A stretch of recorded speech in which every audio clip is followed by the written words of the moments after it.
₹2 जो हमका देब और रही मामला उल्टा। हम रिक्शा पे बैठ के चलबे आप चलइयो रिक्शा, हम रिक्शा पे बैठ के चलबे आप चलइयो रिक्शा।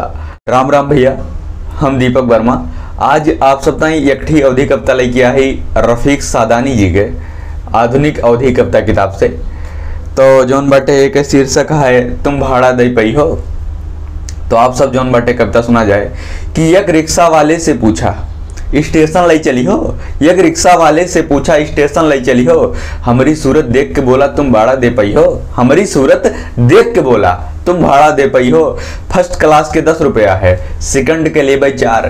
फर्स्ट क्लास के ₹10 है, सेकंड के लेबे 4 और थर्ड क्लास के ₹2 है। यह रेट हमार, थर्ड क्लास के ₹2 है, यह रेट हमार। हम कहा भैया रिक्शा वाले हमका तनी बताओ, हम कहा भैया रिक्शा वाले हमका तनी बताओ। एक रिक्शा में 3-3 दर जाऊ कैसे समझाओ, एक रिक्शा में 3-3 दर जाऊ कैसे समझाओ। कहिस की 10वां यस ले चलबे जैसे हेलीकॉप्टर, कहिस की 10वां यस ले चलबे जैसे हेलीकॉप्टर। और चार्ज दे हो बिरिग न लेबे, चार्ज दे हो बिरिग न लेबे गड्ढा पड़िए ठोकर।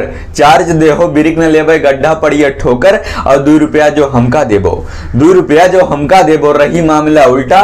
₹2 जो हमका देबो रही मामला उल्टा। हम रिक्शा पे बैठ के चलबे आप चलइयो रिक्शा, हम रिक्शा पे बैठ के चलबे आप चलइयो रिक्शा। धन्यवाद। अगर ये कविता आप सबका अच्छी लागो तो एक ज़्यादा से ज़्यादा शेयर करा जाए और कमेंट जरूर करा जाए और ज़्यादा अवधि कविता यूट्यूब चैनल का सब्सक्राइब कर लेवा जाए। धन्यवाद।